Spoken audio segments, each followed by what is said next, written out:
Bismillahirrahmanirrahim. Alhamdulillah. Wassalatu wassalamu ala rasulillah wa ala alihi wa sahbihi wa mawalah. Kita masih akan membahas kisah tentang Ummahatul Mukminin Aisyah radhiyallahu anha.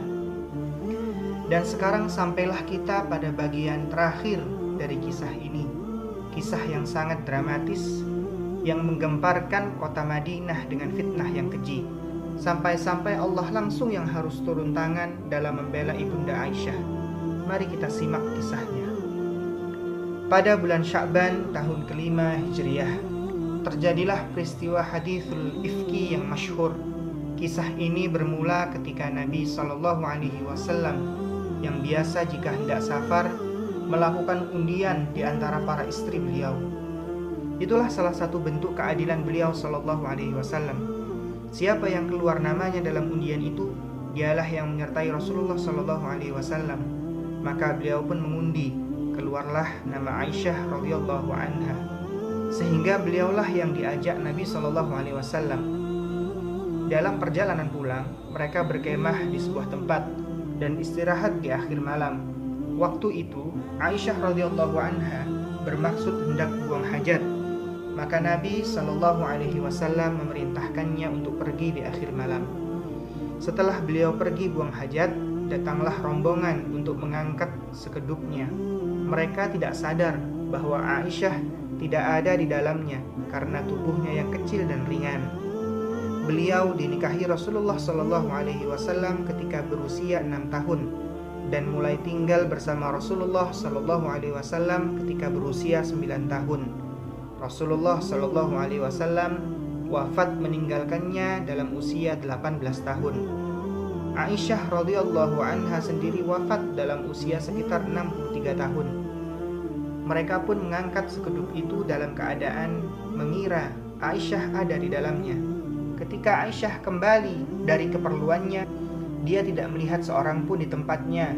Namun dengan akal dan kecerdasannya, dia tidak beranjak untuk mencari kesana kemari.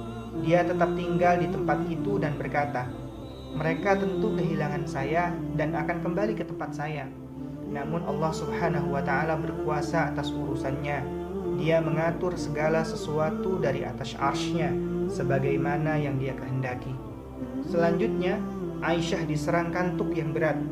Beliau pun tertidur dan tidak terbangun hingga mendengar suara Safwan bin Mu'attal yang mengucapkan istirja', Inna lillahi wa inna ilaihi raji'un, istri Rasulullah sallallahu alaihi wasallam. Ketika itu Safwan berkemah di bagian belakang pasukan karena sering tidur. Dan jika sudah tertidur, tidak mudah terbangun kecuali Allah Subhanahu wa taala yang membangunkannya. Ketika melihat sosok Aisyah, dia segera mengenalnya. Apalagi dia pernah melihatnya sebelum turun ayat hijab. Spontan dia mengucapkan kalimat istirja', mengambil untanya dan mendekatkannya ke arah Aisyah. Dia tidak berbicara sepatah pun karena menghormati istri Rasulullah SAW. Dan dia tidak ingin berbicara dengan keluarga beliau tanpa keberadaan beliau SAW. Dia tidak berbicara sepatah pun karena menghormati istri Rasulullah SAW. Dan dia tidak ingin berbicara dengan keluarga beliau tanpa keberadaan beliau SAW. Semoga Allah subhanahu wa ta'ala meridhoinya. Safwan menurunkan untanya, namun tidak mengatakan naiklah dan tidak bicara sepatah pun. Kemudian Aisyah radhiyallahu anha menaiki unta itu dan mereka pun berangkat menyusul rombongan pasukan. Safwan menggiring unta tersebut tanpa menoleh ke arah Aisyah dan tanpa berkata-kata sepatah kata pun. Semoga Allah subhanahu wa ta'ala meridhoinya. Akhirnya mereka menemukan rombongan pada waktu duha ketika matahari beranjak naik. Betapa senangnya kaum munafik saat mendapatkan celah untuk menjatuhkan Rasulullah SAW. Mereka pun mulai menuduh sahabat ini berselingkuh dengan seorang wanita mulia yang suci bersih, istri Rasulullah SAW. Mereka menuduh sahabat ini berbuat keji dengan beliau radhiyallahu anha. Lantas mereka pun menyebarkan berita keji ini bahwa sahabat tersebut telah melakukan sesuatu. Berita tersebar, kegemparan terjadi. Orang-orang mulai berkomentar, "Ada apa ini? Bagaimana bisa terjadi?" Ada pula yang demikian kuat mengingkarinya, kata mereka. Tidak mungkin ranjang Rasulullah Shallallahu Alaihi Wasallam akan ternoda, karena ranjang beliau adalah ranjang paling suci di muka bumi ini. Dan Allah Subhanahu Wa Taala dengan kekuasaan dan hikmahnya menghendaki ketika itu Aisyah radhiyallahu anha jatuh sakit sehingga tetap di rumah, tidak keluar. Biasanya Nabi Shallallahu Alaihi Wasallam jika menjenguk Aisyah yang sedang sakit, menanyakan perihalnya dan berbicara dengannya. Namun saat itu beliau Shallallahu Alaihi Wasallam diam 1000 bahasa, datang, masuk dan bertanya, "Bagaimana keadaanmu?" Lalu pergi. Aisyah radhiyallahu anha merasakan kejanggalan sikap beliau ini. Namun sama sekali tidak terlintas dalam bedaknya ada orang-orang yang tengah menggunjingkan kehormatannya. Kaum munafikin semakin gencar menyebarkan kebohongan ini, bukan semata karena benci kepada pribadi Aisyah radhiyallahu anha, karena sesungguhnya mereka memang membenci seluruh kaum mukminin. Hanya saja mereka melakukan ini karena benci kepada Rasulullah Shallallahu Alaihi Wasallam dan ingin menyakiti serta melampiaskan dendam kesumat mereka terhadap beliau. Semoga Allah Subhanahu Wa Taala melenyapkan mereka sebagaimana mereka bisa dipalingkan. Mereka tidak menyebarkannya dengan kata-kata yang vulgar, si fulan berzina dengan fulan, tapi dengan kalimat-kalimat sindiran, tidak terang-terangan, karena sejatinya mereka memang manusia-manusia pengecut. Adapun yang mempunyai andil besar dalam menyebarkan kabar bohong ini adalah gembong munafikin, Abdullah bin Ubay bin Salul al-Munafiq.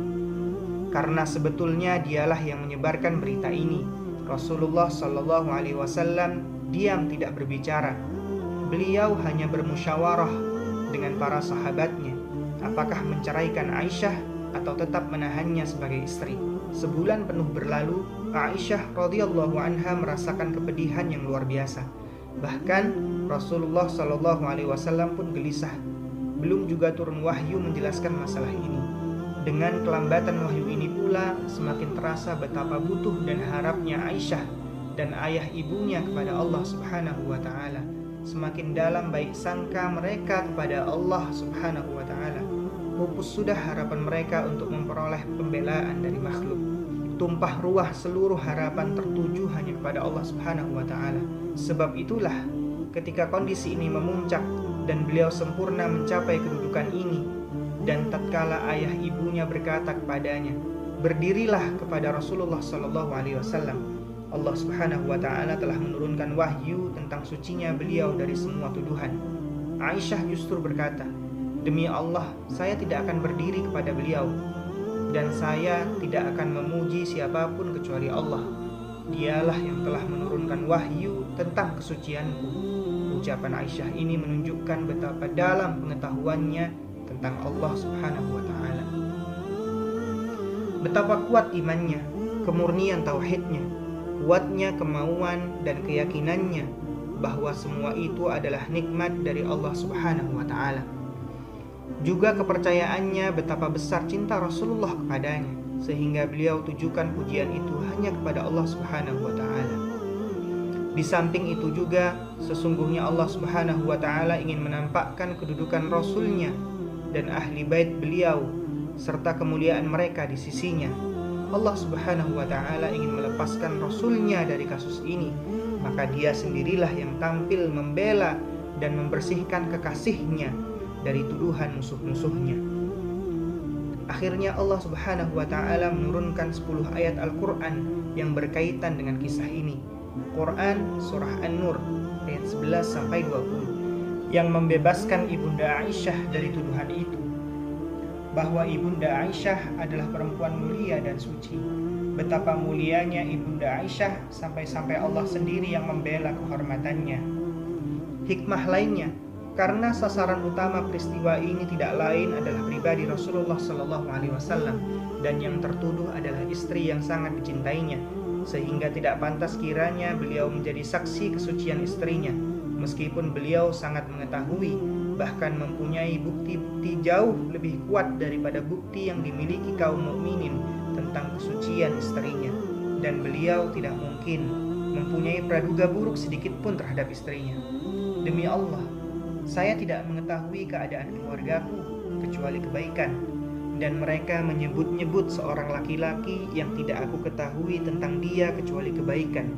Bahkan dia tidaklah masuk dalam keluargaku kecuali bersamaku. Jelaslah bahwa beliau mempunyai bukti kuat akan kesucian istrinya, namun karena kesempurnaan kesabaran, keteguhan, kehalusan, serta kepercayaan beliau kepada Allah Subhanahu wa Ta'ala, beliau sempurnakan kesabaran dan baik sangka kepada Allah Subhanahu wa Ta'ala sampai turunnya wahyu yang menyejukkan pandangan, menyenangkan hati, serta memuliakan kedudukan beliau. Maka setelah turunnya ayat surah An-Nur ini, Rasulullah Shallallahu Alaihi Wasallam perintahkan agar mereka yang terlibat dikenakan hukum had. Akhirnya masing-masing mereka dicambuk 80 kali atas perbuatan mereka. Akan tetapi gembong munafik Abdullah bin Ubay bin Salul tidak dihukum sama sekali, padahal dialah dalang dari semua kerusuhan ini. Mengapa demikian? Ibnul Qayyim rahimahullah menukilkan bahwa hukum had ini tujuannya adalah membersihkan orang yang beriman dan sebagai tebusan atas kesalahan atau dosa yang dilakukannya. Sedangkan orang yang keji tidak pantas menerimanya, apalagi Allah Subhanahu wa Ta'ala sudah menyediakan untuknya siksaan yang sangat hebat di akhirat, sehingga cukuplah azab itu sebagai hukuman yang pantas untuknya. Akhirnya Rasulullah Shallallahu Alaihi Wasallam mencambuk Mistah bin Utsatsah, Hamnah bintu Jaish, dan Hasan bin Thabit radhiyallahu anhum sebagai tebusan dari penyucian atas dosa-dosa mereka, dan beliau melepaskan Abdullah bin Ubay, gembong orang munafik, dari hukuman ini karena memang dia tidak pantas untuk dibersihkan dan karena dia tidak mau bertobat. Dialah gembong orang-orang munafik. Demikianlah sepenggal kisah kehidupan Ibunda Aisyah. Semoga Allah meridhoinya. Semoga kita bisa meneladani kemuliaan akhlak dan perangai ibunda kita, Ummahatul Mukminin Aisyah radhiyallahu anha. Wahai ibunda kami, sampaikanlah salam kami kepada Rasulullah sallallahu alaihi wasallam. Semoga salawat dan salam Allah limpahkan kepada Rasulullah, keluarganya, dan sahabat-sahabatnya. Amin. Wallahu a'lam.